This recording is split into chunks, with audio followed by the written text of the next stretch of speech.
Welcome to the Midwest Blitz. It's college football comfort food for the Midwest soul. Now, here are your hosts, Coach Drew and Big Nick. Welcome to another edition of the Midwest Blitz. It's Coach Drew and Big Nick, and you already know what it's all about. We're covering college football. Yup. So as usual here on the Midwest Blitz, we're going to preview all the Big Ten matchups this week. But real quick, before we get to that, plus Notre Dame versus Navy, Coach Drew's going to go over the first college football playoff rankings. There were a couple surprises in there. Good surprise for Big Ten teams. And then after that, I'm going to hit some college football playoff eliminator games based on the rankings that Drew gives you. Then we're going to get into the Big Ten stuff and the Notre Dame stuff, plus Oregon versus Iowa, which is our Big Ten game of the week. Coach Drew, take it away. Yeah, absolutely. So now we're covering the college football playoffs. This is the track that we've been wanting to run. We've been running on the AP track, and we know that doesn't matter. It has SEC bias. We've said that multiple times. There's other thing that happens with the AP that we talked about that we just don't like. Here's what we're going to talk about. The college football playoffs, we're going to talk about the top 25 teams. I'm going to run through them right now. Here's what they gave us. Ohio State number 1, Indiana number 2, Texas A&M 3, Bama 4, Georgia 5, Ole Miss 6, BYU 7, Texas Tech 8, Oregon 9, Notre Dame 10, Texas 11, Oklahoma 12, 13 Utah, 14 Virginia, 16 Louisville, 17 Georgia Tech, 18 Miami, 19 USC, 20 Iowa, 21 Michigan, 22 Missouri, and 23 Washington, 24 Pitt, and 25 Tennessee. So that's the top 25. Now, if you look at the teams that are possibly, season ended today, we got 12 teams that would be in it, and this is the order that they gave us. Ohio State would be ranked 1, or bracketed 1. Bracketed 2 would be Indiana. Bracketed 3, Texas A&M. Bracketed 4, Bama. 5, Georgia. 6, Ole Miss. 7, BYU. 8, Texas Tech. 9, Oregon. 10, Notre Dame. 11, Virginia. And 12 would be Memphis, which would be the G5 we talked about? Yeah. Would be the one that would be playing in there right now. Nick, go ahead with the eliminators. So OSU, Indiana, Texas A&M, and Bama will have a first-round bye if the playoff were to start today. Georgia, Ole Miss, BYU, and Texas Tech would host a home game in the first round, and then Oregon, Notre Dame, Texas, and Oklahoma would be the visiting teams in those first-round home games, which was new last year in the first year of the 12-game playoff. So obviously these rankings are going to shift around a little bit, but I'm going to tell you who all these teams play, and then we're going to touch on the American Conference, the Sun Belt, and the Mountain West, which have teams. Memphis right now is favored to be in that 12-hole slot as a road team in the first round, but one of these teams we're going to tell you is probably going to be the group of 5 team that gets selected here at the end. So this week, Ohio State plays Purdue. Indiana plays on the road at Penn State. Texas A&M plays Missouri. Bama plays LSU. Georgia plays Mississippi State. Ole Miss plays the Citadel. That's a tough Week 12 test for Ole Miss there, Coach Drew. Little SEC scheduling. Yeah. BYU plays Texas Tech, and that's the 7 and 8 seeds in the current playoff ranking. So that's a big-time eliminator game. I mean, one of those teams might stay in on that bottom line after that, but I mean, that game is a massive Big 12 matchup. Oregon is at Iowa, another massive game for the college football playoff. And I mean, if you haven't watched Iowa play, I think that they're going to give Oregon a run for their money. And that's no disrespect to the Ducks. That's our Big Ten game of the week, by the way, that we're going to feature here in a minute. Notre Dame plays Navy at home, which I think Navy with the triple option look and Blake Horvath, they did lose last week to North Texas in the American Conference, but Navy is a dangerous team for Notre Dame to play this week, at least as far as keeping it close and making it interesting for television. Texas and Oklahoma, the 11 and 12 slot, both have a bye this week. Memphis in the American Conference, this is a Friday night game, plays Tulane. So if you're home Friday night and want to watch some football, that could be a pretty good game between Memphis and Tulane. I've watched Tulane a couple times and seen Memphis. Could be a fun game. North Texas, who beat Navy last week, is on a bye. Tulane also has a Friday game. Oh, yeah, Tulane plays Memphis. I just said that. Then South Florida plays Thursday against Texas San Antonio in an American Conference matchup. And South Florida made waves earlier this college football season, as a lot of you remember. They're still in the hunt for that group of 5 playoff spot. And then way on the outside looking in, but still possible. James Madison plays Marshall this weekend, and San Diego State in the Mountain West plays Hawaii. Those are the teams that we think have a chance to get that group of 5 spot. Ain't that right, Coach Drew? Yeah, absolutely. We've been crunching numbers and we've been doing everything. I mean, I feel like I'm on some stats team. We're making sure we're trying to figure out not only do we crank out in the top 12. I went 11 for 12, which was posted on Twitter when we went on live yesterday. We're also trying to figure out now that we kind of have an idea of the formula, which we'll share later. We are just trying to figure out how that would correlate to the G5 and how we can track that too as well. There's a lot of teams still in play for the G5. I mean, there's at least 6 or 7 teams that still have a chance. And most of them come out of the American, which we mentioned. So that's, if you're looking for games, try to find the American games, American Conference, and that's where the games are going to be. Well, and kind of like the MAC, as we're recording this, Ball State is playing a little Wednesday night Maction contest on ESPNU. The American Conference, like the MAC, has saved a lot of their best matchups for the end of the season. So some of these games are going to be high stakes and pretty fun to watch. I mean, even if you're not into mid-major college football, it's like March Madness in November, right, Coach Drew? That's what we've been saying here on the Midwest Blitz, is that these all become kind of like tournament play-in games. That's why the 12-team playoff is good for college football. There's another Friday game we got to talk about, and that's in the Big Ten, and that's Northwestern at USC. So Northwestern goes to Los Angeles plus 14.5. USC number 20 in those college football playoff rankings. So Northwestern is at 5-3. USC is at 6-2. So what if I told you, Coach Drew, that 2 Big Ten teams were about to play a November game, and their records were 5-3 and 6-2? Would you think the spread would be 14.5 points? Does that maybe seem like a big spread to you? Yeah, that seems like a really big, awkward spread. The USC Trojans have a high-flying passing game that has been slowed down the last couple of games against Nebraska and Notre Dame, but they have a dangerous offense. But the Northwestern Wildcats is what you guys haven't heard about. We know about USC stars, Jaden Mayava at quarterback, who is definitely going to be an NFL starter, Mekhi Lemon and Jacoby Lane at receiver, one of the best receiving tandems in the country, but nobody's watched Northwestern. Northwestern has improved a ton this year. They started out kind of rough. They got their ass beat by Tulane on the road, which Tulane is still kind of in the college football playoff conversation. It's not that Tulane's a bad team, but a lot of people have slept on the Wildcats with Coach David Braun this year. Expectations were low. Vegas had their over-under at 3.5, but here they sit, a 5-3 team with a chance to go on the road and challenge the college football playoff contending Trojans Friday night at 9 p.m. Eastern on Fox. I think the Cats might keep it interesting. Their offense is not the most high-flying, I'll put it that way, but their execution on defense and special teams, and they got a couple good receivers. They got a pretty nice running back. Could be a fun one Friday night. You got anything on Northwestern USC, Coach Drew? Yeah, I think it's going to be an interesting matchup. I mean, Northwestern goes out there to USC. USC has a pretty good chance of defending their home turf. Northwestern's going to be kind of shocked because they're playing on a big field. Jokes aside, pretty soon they're going to call where Northwestern plays the Coliseum, I believe, honestly. That place is going to be awesome in downtown Chicago. If you guys haven't seen any concepts, it's going to be beautiful. Back to this game. Yeah. Coach Drew's up there in the Chicago area, hyping up the Northwestern Wildcats' new stadium that they're building. Go ahead, Coach Drew. Yeah, and we're going to see Lemon. I think the spread is so high with USC's because this is a high-toted offense that can spread the ball and beat you in many different ways. Their run game has been stopped by good defenses, and I honestly want to see Mayava do air it out. I actually do think the 49.5 is a good place bet because USC wants to beat the hell out of a team, and Northwestern doesn't want to get embarrassed. So when I see those two things, I see score, not a lot of defense.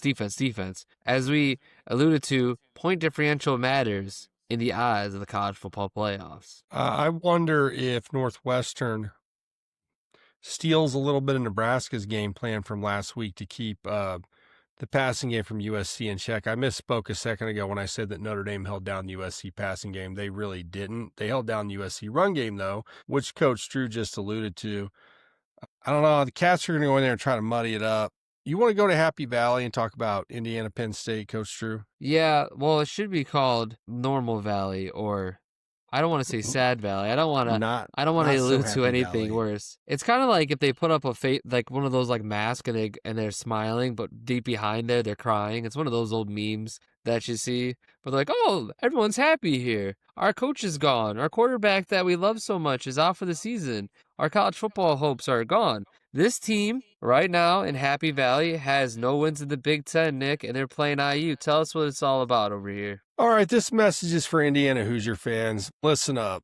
IU's 2-25 all time against Penn State. They've never won a game at Happy Valley. Penn State joined the Big Ten in 1993, by the way, so you do the math on that one. Hoosier fans, Indiana comes in a 14.5-point favorite. I want you to enjoy every minute, every snap of football of this game, of this season, and of watching this juggernaut defense that Indiana has going to Happy Valley and kick the door in.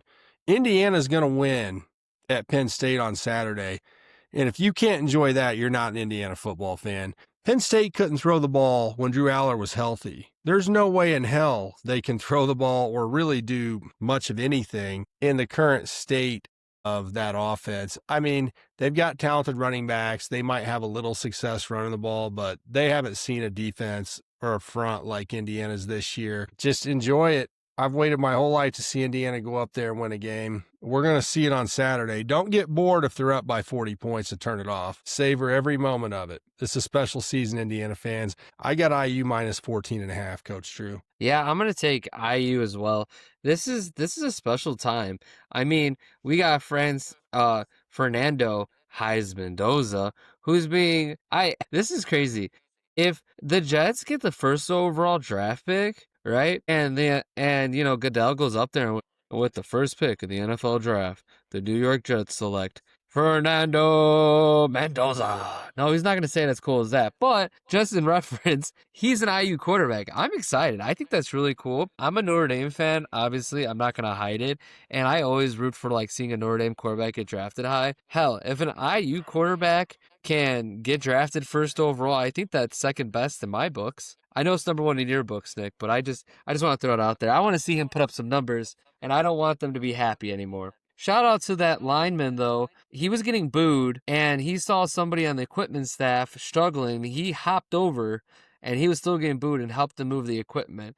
Now, that shows character. I just want to point that out. So there is some good guys still at Penn State. It's just, unfortunately, not a good season. I'm not trying to rain on Penn State's parade by any stretch. They've had a rough enough year, but I've heard Penn State fans this week talking, well, the Penn State fans are still living in the past. They think it's 1986 and Joe Paterno is going to come out there and bring some championship team on the field. I heard Penn State fans saying, I think Penn State's going to cover this week. I think Indiana's been running the score up against weaker teams and all this shit because they still just can't accept the fact that Indiana has a good football, not just a good team, but a good program now. So they're waiting to snap out of this nightmare that they have, and I don't blame them. The nightmare of what the season has been for Penn State, but that's the past. I mean, that's like ancient history at this point. So again, I'm not ripping on the Penn State fans, but I mean, I've waited my whole life to see Indiana win up there, and it's going to happen Saturday. So my message to my fellow Hoosier fans is enjoy it. Drink in every drop of it, because it's been 1993. Just think about that. Just think about that for a minute. We played them 27. That is older than Coach Drew. 27 times and have never won up there. Obviously, all 27 were not on the road, but just want to let the Hoosier fans know, don't get bored with winning. It's easy to get complacent with winning. It happens faster than you think, but enjoy it. Enjoy Saturday. Yeah, if you have $22 and you're in the you can go to Beaver Stadium and catch this game as a Hoosier. Few dollars. Oh, I'll bet you there's going to be a bunch of rando IU fans sprinkled around the stadium for $22. Oh, yeah. It's going to be like that for sure. Sometimes it be like that, Coach Drew. Let's go to, speaking of Purdue and Big Ten dominance in Indiana, let's go check in on Buckeyes, the Ohio State University, number one in the CFP rankings, freshly released yesterday at the Purdue Boilermakers. Purdue, Drew, is plus 29.5 in this one. Only? So it's time here on the show for our bi-weekly trip to pay homage to the football doomsday machine from Columbus, Ohio, the Ohio State Buckeyes. It's the best defense in all the land, except maybe my Hoosiers. There's a few other pretty good defenses, Texas Tech, but I got to give Ohio State their flowers here. Sonny Styles, Caleb Downs, Caden Curry, and we cannot forget, and I will not forget again, big game Arvell Reese at linebacker, who is a dog who gets overlooked in the crowd of some of those other guys. Yeah, Buckeye fans. I know Buckeye fans are like, oh, we got the number one defense in the country. No big deal. I don't know if they appreciate it as much as us Indiana fans do right now, but they should. That's a special defense they've got in Columbus. And I'm going to say this. I am not laying the points in this game. I'm not saying that Ohio State is not capable of beating Purdue by more than 29.5, but this is going to be like a scrimmage game for Ohio State. They're going to come out, play conservative, get in, get out, stay healthy. So I don't like that spread. I do want to make a note for Purdue fans, though. Not that there's any Purdue fans that would actually watch our show, between an IU guy and a Notre Dame guy that host it. Devin Mockabee suffered a season-ending injury and surgery for Purdue. Devin Mockabee was the only starter who stuck around to help Barry Odom pick up the pieces from the ashes left behind by the previous administration at Purdue. Maccabee's an engineering major. He drag races in the offseason. He's been loyal to this team. He's a true John Purdue guy. So I know he holds a fond place forever in the hearts of Boilermaker fans. So later, Drew, when we're getting roasted because we were talking shit about Purdue, don't say I never said anything nice about Purdue, because I just said something nice about Devin Mockabee. But you guys are going to get your ass beat by Ohio State on Saturday. Coach Drew? Yeah, one of my coworkers, who's a big Purdue fan, he went to Purdue. He actually told me the story about he didn't go to the game when Ohio State was upset at Purdue, and he swear you thought they just won the war. I mean, he was like, snap, and then he went out to go party afterwards. But he was like, nobody expected that, and he knocks himself to this day about not going to that game. So I just wanted to share that. The Ohio State, I know a lot of Ohio State fans actually from this local area that I'm in, Northwest Indiana, because the Ohio State is represented in many facets, and I'm outside Chicago. So if you didn't know this, you'll know this now. The Big Ten is heavily represented in many jobs in downtown Chicago. So a lot of their family members, the little Buckeyes, the little nuts, they get to travel to Purdue to go see the bigger nuts play. I don't know why I'm talking about nuts, Nick. I'm trying to make you laugh, but you're over there being very stoic. I appreciate the professionalism that we're carrying on this show right now. Well, for the audience, I want you to know that Coach Drew refuses to laugh at a lot of my jokes. So sometimes I like to pay him back for that, but I get it. Buckeye nuts, travel to Purdue, nuts. So it's going to be a fun game. I was going to say something else about the Buckeyes and their nuts in West Lafayette on Saturday, but you guys can use your imagination. Yeah, use your imagination, guys. You want to head over to the Scarlet Knights where football all began in New Jersey? The birthplace, Piscataway, New Jersey. The birthplace. I hear that Piscataway is lovely this time of year, Coach Drew. So the Maryland Terrapins -1.5 travel to Rutgers. Coach Drew, I believe this game will be televised on Big Ten alternate channel 8,364,002.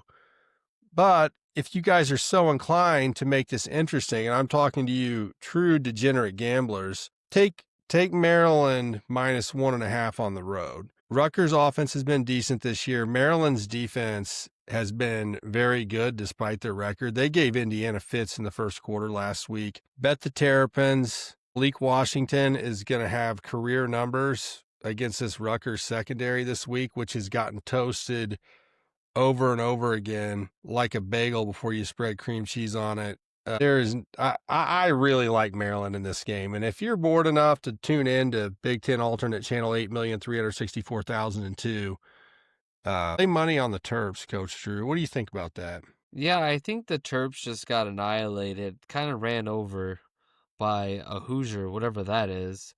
And I think they're going to want to bounce back this weekend on the road at Rutgers. Maybe in the New Jersey Piscataway area, they can actually find a good bagel with cream cheese, as that's a popular treat in the East Coast. It's kind of where I was going with that. It could have been better. Well, I had to help them. We are the Midwest Blitz, so we have to remind some people who may not travel to the East Coast. Well, that's true. You know, they might actually grab a Nathan's Famous hot dog too while they're over there. So I did have I one of mean, the best hot dogs I've ever had in New York City one time, not to get too far off topic. I'm not even sure what all they put on it. It was just loaded. I'll post the picture on social one day. I'm like, what is this? They're like, just eat it. It's good. It's good. It was good. It was great. yeah, and I will say the quarterback for Rutgers is kind of underrated as far as Big Ten quarterbacks. He's He actually is. been doing some great things. It's just unfortunate. Rutgers is 4-5. They're 1-5 in the Big Ten. But I'm actually excited about the Rutgers of the tomorrow. Not really today, but tomorrow, the Rutgers might actually do something. And the Big Ten's going to be represented every year in the college football playoffs, so it's a great time to be. They just got to get that NIL money.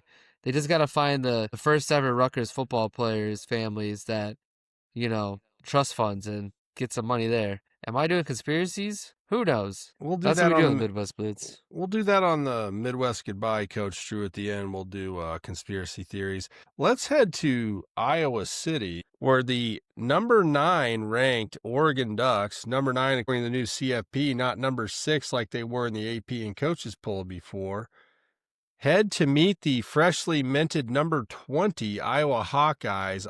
Hawkeyes at home plus 6.5. So as far as these CFP rankings for these two teams, Coach Drew, and we talked about this last night on our TikTok Live, the College Football Playoff Committee downgraded Oregon's ranking based on a new metric that they call strength of record, which I think all of us college football fans, if you paid attention to what they were saying, really means style points. So strength of record, as far as our interpretation, is just, all right, everybody's strength of schedule is different, but if you've got a weak schedule, then you need to beat the hell out of the teams that you're playing, kind of like Indiana did last year when their schedule wasn't that tough. In Oregon, I think that their 21-7 win over Wisconsin didn't score them a lot of style points or brownie points with anybody, rightly or wrongly. That's our interpretation of how the rankings went down.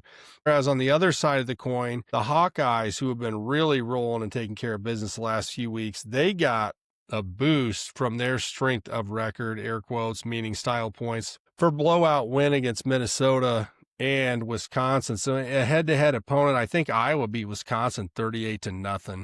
So I wanted to say that about the rankings for these two teams since this is our Big Ten game of the week. So I think the perception, Coach Drew, between Oregon and Iowa is that Oregon is the flashy team. They're the new school team. They're the Pac-12 team that transplanted to the Big Ten, and they get a lot of headlines, and they got Nike money, and they got fancy jerseys. And that Iowa is the gritty team, the old school team, the smash mouth team. And I kind of understand why casual fans or people who work at ESPN who have never watched an Iowa game in their life might think that as far as a surface level observation, but neither one of those things is 100% true. I think at their core, Dan Lanning and Kirk Ferentz, the dean of Big Ten coaches, or Master Splinter, as Drew likes to call him because he's the wise old sensei, they both have the same philosophy of hard-nosed defense and establishing a running game first. I do think that there's similarities. They're from different generations, but this is going to be a physical football game that is going to be won and lost in the trenches for the most part.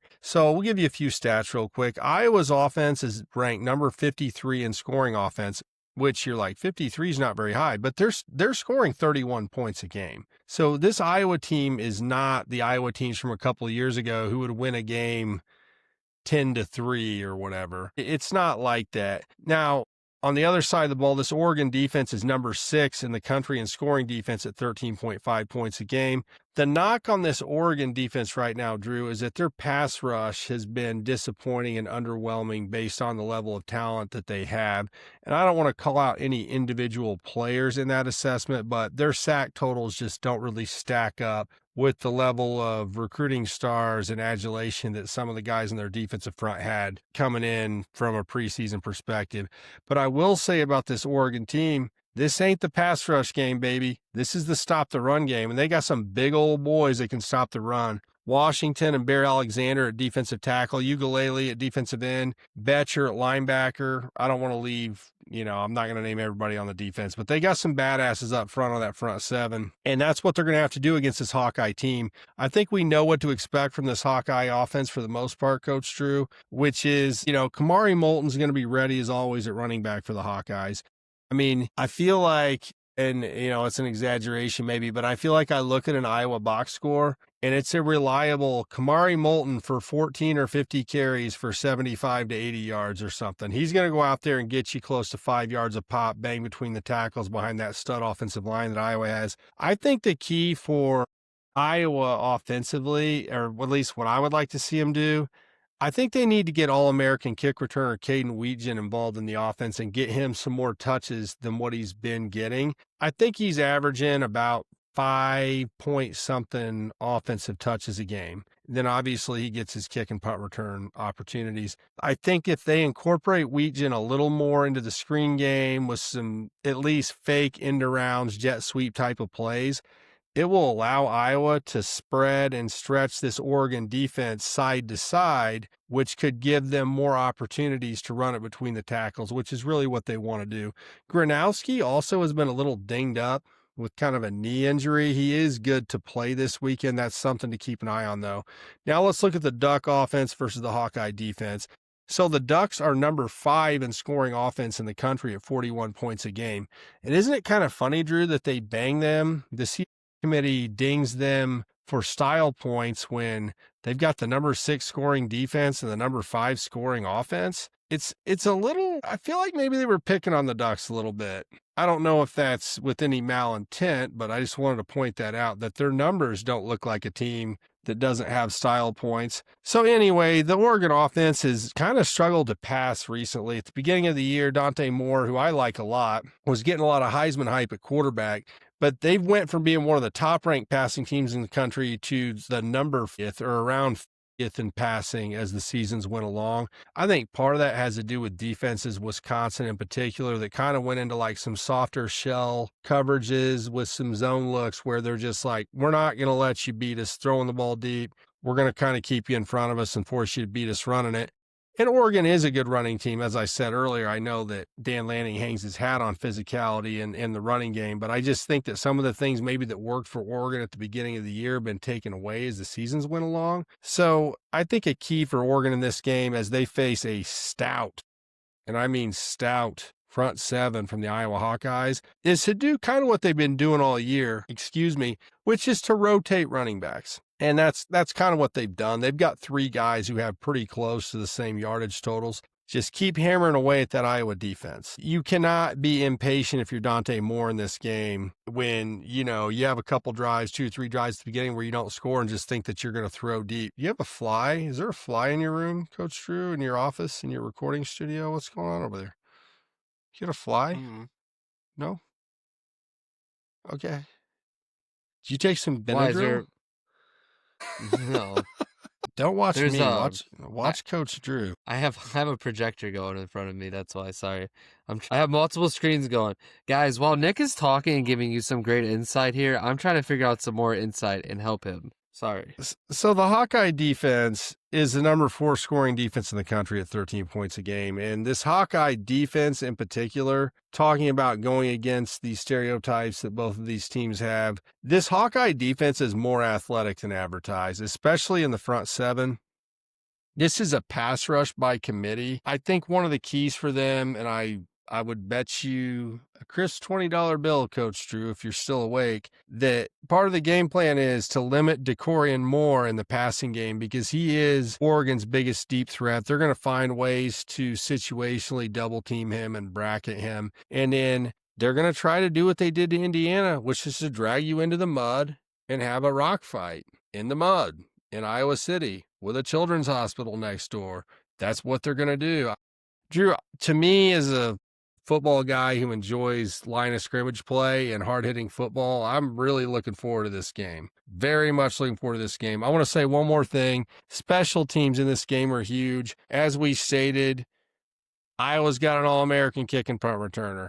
He's got 2 punt return touchdowns on 16 attempts this year. You know why he only has 16 punt return attempts, Coach Drew? Because they try not to kick him the fucking ball because they're afraid he's going to run it back. That's why he's only got 16 attempts. He's still got 2 returns. He also had a kickoff return for touchdown. So Oregon needs to be sound in their lanes and kick their lanes, in kick coverage. Don't allow any cutback lanes in kick and punt coverage. Be disciplined in coverage. And for Iowa, as always, special teams goal, control field position, flip the field, block for Wheatgen, maybe block a punt, maybe block a kick, maybe they sneak a crazy onside kick in there. I don't know. If you're an old school football fan that likes hard hitting football, it doesn't get a lot better than this. It's my 2 cents, Coach Drew. According Hope you to found the that Doppler, fly. I need to get I you a did. fly swatter for Christmas? Yeah, you might have to. I'm gonna start a Patreon so we can get Coach Drew one of those fancy bug zappers to hang in his studio office there here on the Midwest Blitz. Well, I will say this. You probably don't have to worry about bugs in Iowa this weekend because the Doppler radar in Tornado Alley over there in the new Tornado Alley, if you like tornadoes, that's up there Midwest Blitz. Maybe we could do Midwest Blitz chasing storms. But Iowa is going to be a dirty mess in the weather. So now you got 2 teams that are going to be pounding it away. Master Splinter of Iowa goes against, now here's the new nickname, Shredder of Oregon, a classic Teenage Mutant Ninja Turtles reference.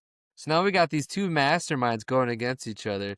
And I'm not saying Dan Lanning's a bad person by any means by being Shredder, but I just want to say he goes into places he's not welcome and he shreds it up. Well, I'm trying to give him some cool points here. I mean, he went to Happy Valley, did his thing and won in overtime. Now we talk about style points. He's the road dog. Okay. All right, we'll talk about style points. He can be Shredder. I like Shredder. Shredder's a badass. Well, when Shredder had to go against Franklin the Turtle earlier this season, so we're talking about style points. I had Oregon 6 for the same reason you just said. They have a good offense. They have a good defense, right? Very good, right? But because they played bad against Penn State, if I'm Dan Lanning, that's all I need right there. I said, I'm sure Dan Lanning's probably telling his troops, he's like, listen, they want to see some style points. We'll show them some effing style points here. I mean, Iowa is going to be battling the trenches. This is going to look some Big Ten football. Maybe we'll even see some wishbone action. Maybe we'll see some wishbone action from Iowa.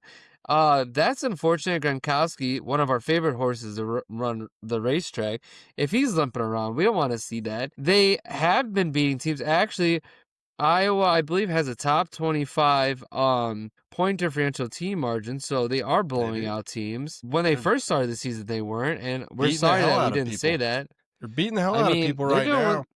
I mean, Coach Drew, I think I found that fly. I think it's on the wall behind you. Oh, you found it? I found it. Where? Yeah.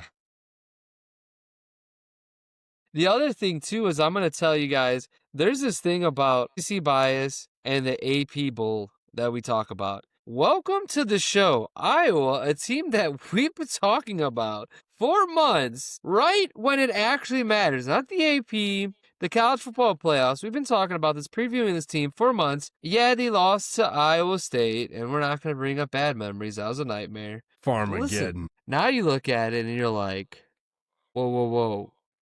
Wait a minute. Iowa's doing what we thought they were going to do in Iowa City. If you don't have anything better to do, 3:30 Eastern, 2:30 Central Time, you better be clocked in. This is an eliminator game. If you got invited to a wedding, fucking cancel that shit and watch this football game. I'm telling you, you won't regret it. Yeah, plan your weddings on a Friday like I did. Be a dude. Thank you, Coach Drew. I appreciate you planning your wedding on a Friday next year. That was a man move right there. Yes. Yeah, because nobody cares about Saturday. Plus, it's cheaper. We're not going to get into the finances of how cheap Drew is, but... Respect. Dude, I'm pumped about this game. This is turning into a Midwest goodbye right now. I think this is an unpredictable ball game. I mean, you look at Oregon, and Oregon does have the potential for, bigger passing plays offensively, but I mean, Parker, the D coordinator for Iowa, he's been doing this for a minute, Coach Drew. It's like I tell people when I'm reffing a football game or umpiring a baseball game, I'll tell them sometimes when I meet the coach, like, I've done this a few times here. And by a few times, I mean a few thousand times. So, let's just get that straight at start. Parker's been doing this for a while. He's pretty damn good at it. So I think that they're going to limit Decoria more, like I said, or at least that's going to be their game plan. But who knows? It only takes one busted coverage, right? Look what Surratt did to win the game for Indiana when they went out to Iowa City. But I mean, the other way around is true. Broken play on special teams dude, this Iowa defensive front is chock full of playmakers. In fact,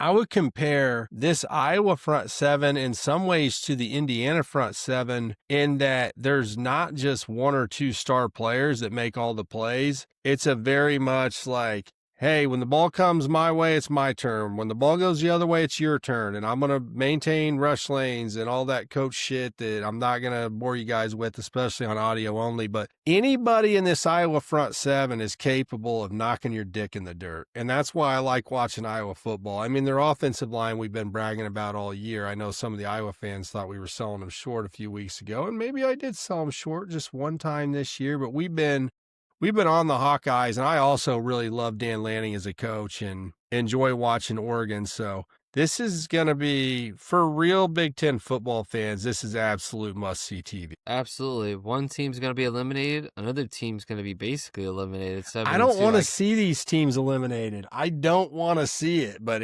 that's what's going to happen, bro. You're right. I know you're right, but just the way it is. Welcome to the main event is what we're dealing with on Saturday night. This is one of the main fights of the Big Ten. The Big Ten got some good fight cards coming up, and this is one of them. That's a 3:30 Eastern game, right, Coach Drew? Yes, sir. 30.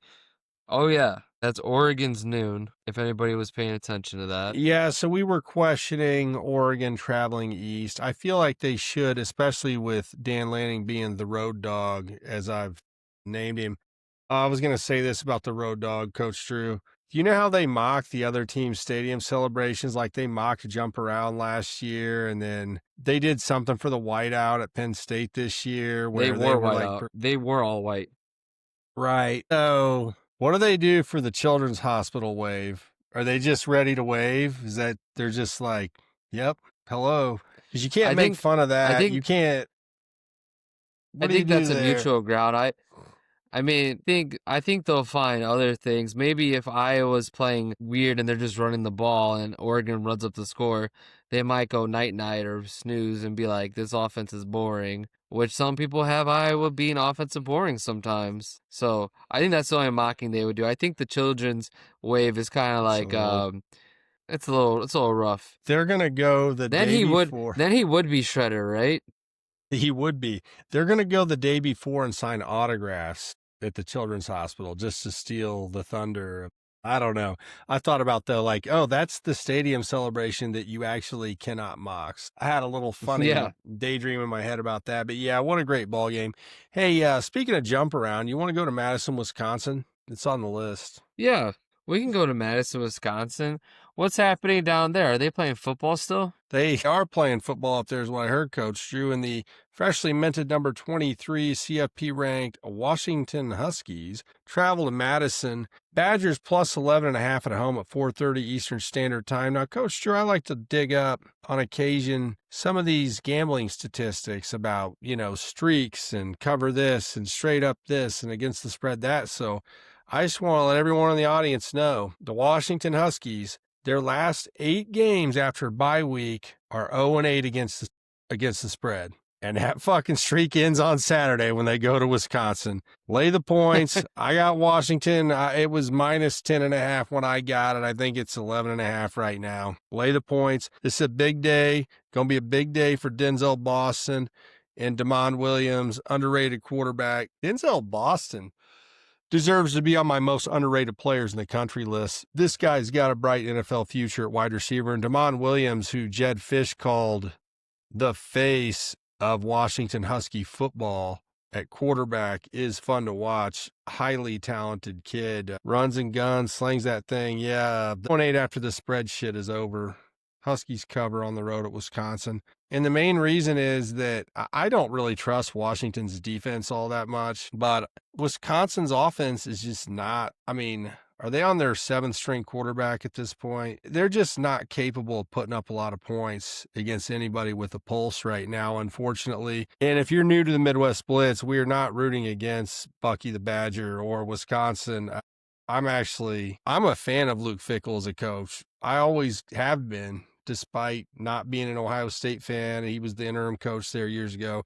We're not rooting against Wisconsin. We're just acknowledging reality that you've got a Washington team coming in here that has a lot to gain for their strength of schedule metric, aka style points, aka trying to run a score up. And that Washington offense can explode and put up a lot of points in a hurry. They might score 0 in the first quarter and then score 30-some in quarter 2 and quarter 3. So I got lay the points with Washington. That's one of my bets of the week. Coach Drew, what do you think?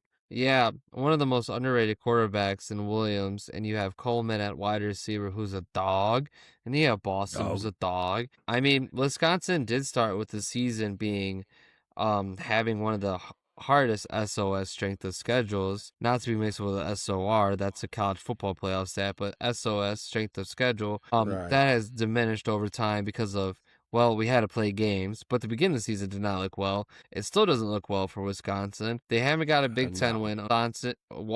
Wisconsin has Washington traveling in. Washington, again, they're getting their roses. They got in the college football playoffs. You know, they had the AP, and I messed up last time, and I saw they were in there with the college football playoffs. I'm like, hell yeah. Now we got multiple teams in the Big Ten. The Big Ten's being represented. The teams, yeah, 6. 6 teams. Almost 7. Almost 7. Almost 7. But we have 6. We have 6. Some kids might say 6, 7, but I mean, we don't want to become a meme channel now, But we won't. We won't say it, Coach Drew, will we? Little No. bastards. But yeah, I think this game, it's hard to say have it on a little screen. I mean, you could put it on your phone, maybe. That's the smallest screen I would put it on. It's at 4:30. Because I'm watching that Iowa-Oregon. It's at Yeah, I'm watching that 4:30 Iowa-Oregon Eastern. game in a Yeah, lapse. I mean, it's going to start about halftime of the Oregon game. I mean, yeah, I cannot sell this as must-see television, but I can sell you a bet on the Washington Huskies right here. Hey, here's another kind of a sad story team, but also pretty sure bet I got for the audience, Coach Drew, if you want to travel to Los Angeles one more time. Let's go. I was waiting for Coach Drew's confirmation. We got Nebraska at UCLA. So starting quarterback Dylan Raiola is out for the year, fibula fracture, I believe. We all know that UCLA has been a way better team since the coaching change earlier in the year. And I love Emmett Johnson. If you watch the Midwest Blitz, Coach Drew, how much do I love Emmett Johnson? How much do I talk about Emmett Johnson? That's my boy. Yeah, I almost had to put the clicker time. It was almost a clicker right next to you. You going, did. How many times you would say Emmett Johnson? I love Emmett Johnson. I love Isaiah Hunter at wide receiver. I haven't said his name enough. That's a fun name, Drew. Isaiah Hunter. Love that kid. Competitor, good athlete. But with Raiola out for the year and this freshman quarterback that they have starting at Nebraska, I don't know how they're going to score. I just don't know how they do it. I mean, I'm sure they can ride Emmett Johnson, let him be a workhorse, but there is going to be no passing game for Nebraska. I got this game at first at UCLA -3. Then somehow it went to 1.5. And I checked the injury reports for UCLA. It's not like Nico's hurt. I look for Nico Imalava to, oh man, that's probably my worst pronunciation of the year of Nico. We're just going to go Nico. I was going to go for it, Coach Drew, and I totally screwed that one up. But I look for Nico to have a big day running the football in this one. Nebraska's secondary really held USC in check passing-wise in that game last week, which was a great game till Raiola got hurt. Dude, lay the points. There's no way UCLA doesn't cover this. Famous last words, Coach Drew. There's no way they don't cover. I doubled down on this one. I got some cash on this one, Coach Drew. How in the hell is this spread only 3, 1.5? There's no way Nebraska's going to score shit without Raiola. I mean, I'm not going to say the freshman quarterback's name for Nebraska because we are not here to make fun of student athletes, especially a true freshman that gets thrown in because of an injury. But there's no way. You didn't hear the news? I don't see it. What? You didn't check the Camino weekly? What? Well, Nebraska has all this money that they could they made a new clone. They went to Camino. They got on their little spaceship, and they made another Patrick Daniel Mahomes Raiola that also looks. Yeah. I might be Patrick in trouble Mahomes then. is playing. Yes. We have another Boba Fett. It's going to look like a stormtrooper. I mean, could you imagine that they found another kid that looked just like Patrick Mahomes, but he wore like 51 or something, and like he just had like a little different swagger? Because Quarterbacks like can wear the- whatever number. It's like the show that's on Hulu right now. It's a spinoff of the Eli Manning thing where he pretended to be a walk-on or whatever. They're like, oh, Yep. this isn't Dylan Raiola. This is Jacoby Raiola. And then he rolls out there wearing number 51. Yeah, it ain't happening. UCLA's covering this shit. I have no idea how this line got set. And those are famous last words, as I said. But I had to throw some cash down on it. I don't get it. Prove me wrong. We don't. Maybe they didn't. Maybe they don't know. Maybe Vegas messed up again, and they have to pull off the ticket. That was going to be my lead into this game. Was going to be, did Vegas not realize Raiola broke his leg? Click, click, FanDuel click, click, click, specifically, click, click, click, click. FanDuel's gonna refund you and say, sorry, unfortunately, due to our mistake, the line was inappropriately put at it. They would do that shit too. That should be illegal. That should not be legal for them to do that. Well, let's just say that at some point, the bookies of old come back because, at least then, you're in better hands. I miss my old bookie. Donnie Jarbo. Miss you, buddy. Jarbo. That's a great name for a bookie, isn't it? That was his name. It is. Yeah, let's go to South Bend. Let's talk about the Irish. There's a magic in the sound of her name. Here come the Irish. The boys are back. Of Notre Dame. The Irish take on Navy. Here's a spread for you, Coach Drew. This game's at 7:30 Eastern on Peacock, everybody's favorite channel that they didn't want to subscribe to or steal a login for. Navy is plus 26.5 coming in to play Notre Dame. Let's do a little rundown. We're gonna go in the Wayback Machine. We're gonna talk about last year's matchup with Navy for Notre Dame, and then we're gonna talk about this year's matchup.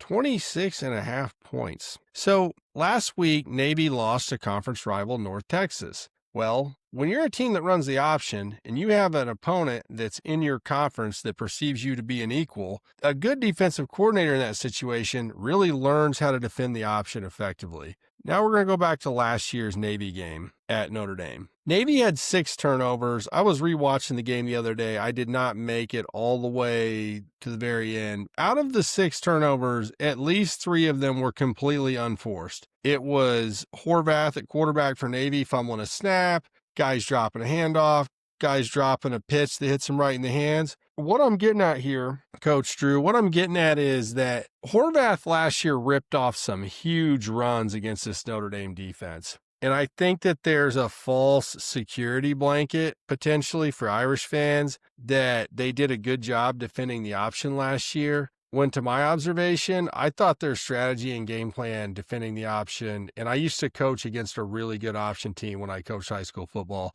Their strategy against the option actually sucked last year. But because they won, 51-14, and Navy turned the ball over 6 times, Navy never really had a chance to threaten or keep the game interesting because Navy shot themselves in the foot and pissed down their leg as soon as they walked into Notre Dame Stadium last year. I mean, that was about as plain to see as, daylight on a cloudless afternoon. But I'm a little concerned with Notre Dame defending the option against Navy. I feel like Navy might be able to produce some fireworks offensively. But the good thing, Irish fans, and you'll hate me a little less after I say this, is that Navy's defense is about as mid as a midshipman can get.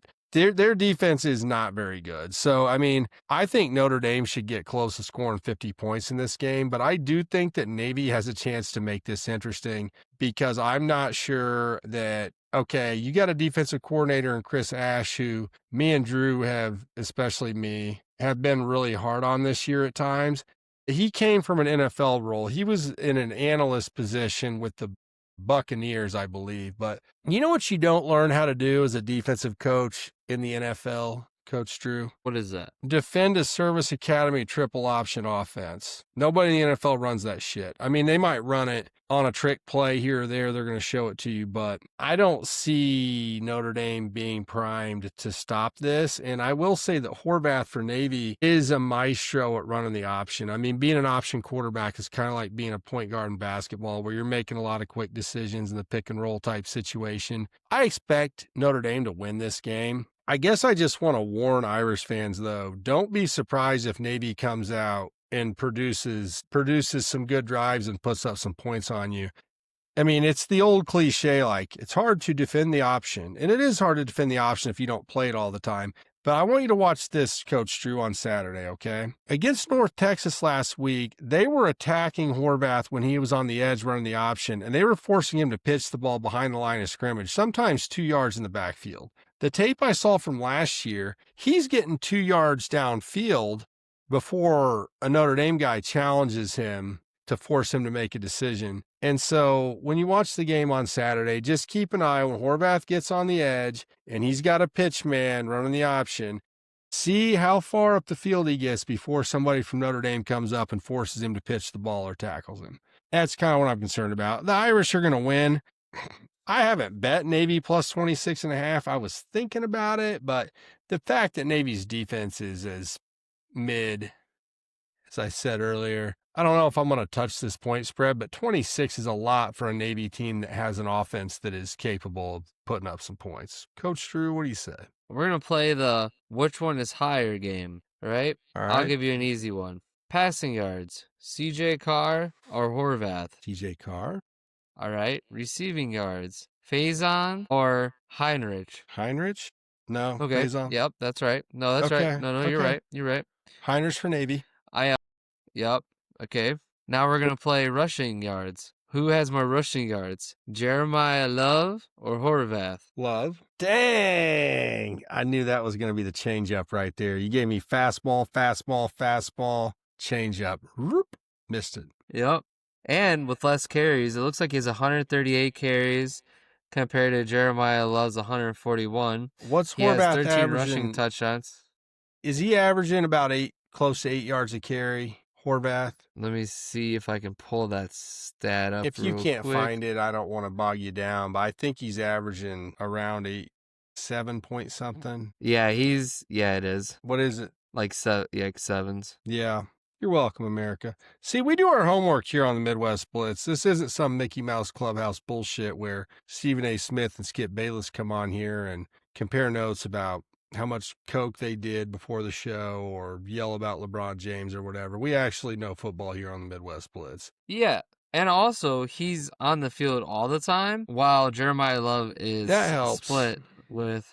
Dude, I'd rather Jeremiah Love get split. All right. Jeremiah Love, the best running back in America, and Jadarian Price, him and Love being the best 1-2 combo in the backfield in the nation as elected and selected here on the Midwest Blitz. Jeremiah Love is a speed merchant who rips off some big runs. I think he had a 94-yarder against Boston College last week. But, dude, Horvath gets a lot of long run. A lot. I'd like to see where he ranks, and you don't have to look it up, Drew. But in terms of explosive running plays, where Horvath ranks in the country, it's got to be high. And that's why I was talking about with Notre Dame's option responsibilities defensively. If you don't come up and pressure this kid and you think he's just going to lay down for you, or he's just going to pitch it because he's a robot like a video game, and he's going to get 3 yards outside the tackle box, and now he's going to pitch it. Dude, no, he's going to cut back and light you up for a 50 or 60-yard run. This kid's good, and he can sling it, too. He throws it about 13 times a game from the scouting report I remember off the top of my head, but he's dangerous, dude. Horvath is a fun player to watch. It's just too bad they don't have a better defense to go with him, and I mean that in terms of what happened to them against North Texas last week. North Texas, back to our CFP conversation, and Coach Drew, this feels like the start of a Midwest goodbye, but North Texas has, I think, the number 1 passing offense in the country yardage-wise. If not, it's something like that. So with Navy and North Texas in that game that I watched, it was very much like a run-heavy versus a pass-heavy. And North Texas just clearly had the better defense, at least in that ball game. But American Conference, the American Conference championship or championship game appearance at least, runs through the Naval Academy in Annapolis. I don't have everybody's schedule, but between North Texas just played Navy. I'm looking at I've got the big board here, ladies and gentlemen. If you guys are new to the Midwest Blitz, I've got my whiteboard that has all of our yarn, string, conspiracy theories, and scheduling stuff over here. So North Texas just played Navy in the American, where we expect our Group of 5 college football playoff team to come from. But then between Tulane, South Florida, Let's see. I have Memphis still has Navy on the schedule. I don't have everybody else's complete schedule out there, but Memphis still plays Navy. So Notre Dame plays Navy. As of last week, there were like 4 teams that still played Navy that were in CFP contention, Coach Drew. That's kind of what I was getting at there. So Navy's got a tough road to hoe here, but they might not win all these games, but they're going to ruin somebody's season along the way, very potentially. Yeah, that's what's going to happen.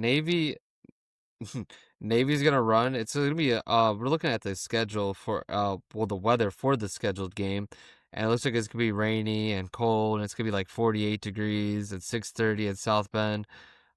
You're forcing Notre Dame to run the ball. Oh, geez, please don't, please. We don't like running the ball at Notre Dame. Boy. We don't have three great running backs, 2 for sure.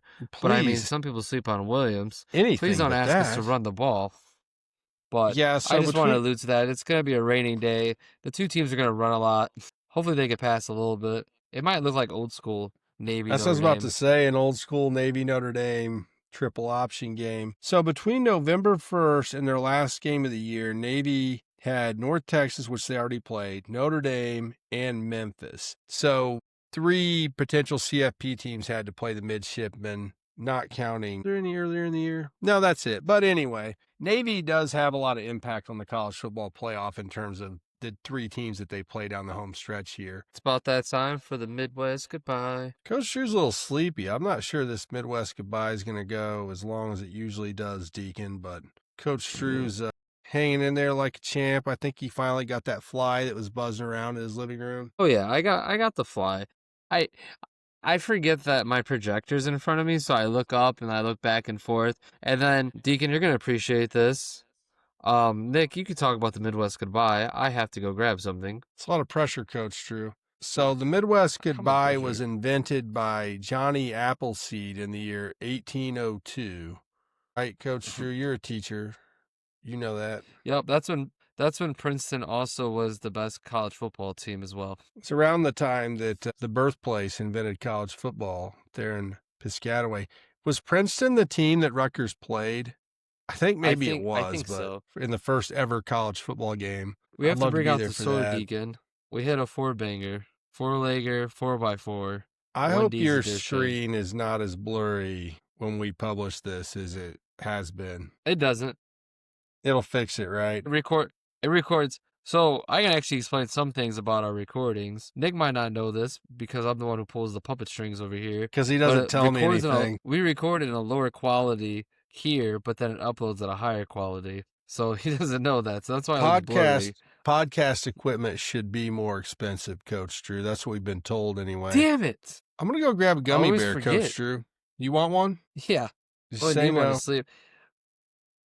Fall break, man. Fall break, I tell you, it's been a minute. Fall break has been crazy. There he goes, off in the sunset.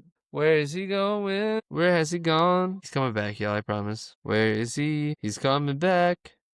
It's the Grand O Nick. If anybody's new to this show and they're not still watching after whatever just happened, they're like, what in the hell have I been watching for the last hour and 6 minutes?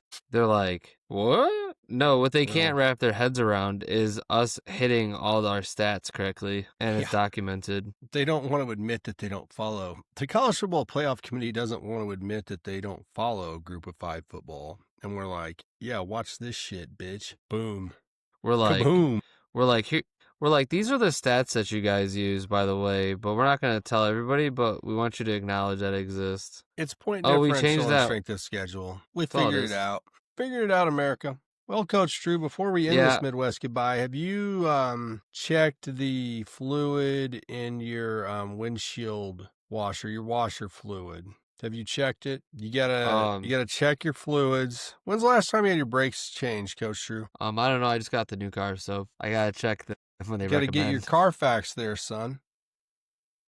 I just gotta make sure you're weather ready with your new automobile, Coach Drew. Yeah, I gotta make sure in case there's a college football playoff game we gotta see in South Bend. Again, it's a possibility. It's not a zero. Yeah, that's what I'm nuts. The squirrel is trying to figure out now how in his mind he can elevate Notre Dame from 10 to 8 or higher to get a home game. Well, this may have not been the best of Midwest goodbyes, but I feel like unless you want to play a couple rounds of euchre, it might be time to wrap this up, Coach Drew. It might be time to play euchre. We could play diamonds. We could play hearts. Another Midwest one. Yeah. We can play Yahtzee. I've seen some people play Yahtzee at some parties. Not recently, but like older people. I was about to say, yeah, That's what we do in the Midwest. What's the weirdest game? What's the most memorable game you ever saw somebody playing at a party? Have I ever told okay, this is a Midwest goodbye story. And this actually happened in South Bend, by the way. I got invited to a party at this rich guy's house by a friend of a friend. They had like a band in their backyard and catered all this food and all this stuff. And like once the party got deep, like when everybody was all like trash, they were shooting dice for $50 a roll in this guy's backyard. And they were doing this for probably close to 2 hours. I wish that I had a money. I'm talking like, I'm not talking, Drew, like 2 or 3 guys. I'm talking like long tables with like 4 dice games going on at each table. $50 a roll playing dice. Like these guys were throwing thousands of bucks around playing dice. I just stood there and watched them for 5 or 10 minutes. I was like, this is insane. You're going to lose $1,000 like, or more. I mean, do some math on that, Coach Drew. How many dice rolls in a game of dice could you get per minute per an hour and a half at $50 a roll? You know what? I will tell you this. There has been some crazy stuff I've seen in South Bend as far as games. I mean, I've seen magic tricks being done at parties too. I mean, I was doing magic tricks. Yeah, I've seen that. One of the most memorable games in the Midwest is, I don't know if you ever played Garbage, but that's a fun one. It could be also called Trash. I think I have played that. $50 that's always a good one. All right, well, on the next episode of the Midwest Blitz, we're going to tell you guys how much money exchanged in this dice game that I was watching per hour. But until then, yeah, yup, yeah, yes, or yeah, no, Coach Drew. It's a yeah, yup. It's a goodbye. Yeah, yup. Coach Drew signing off. See you guys. We'll see you in the next one. Enjoy the games.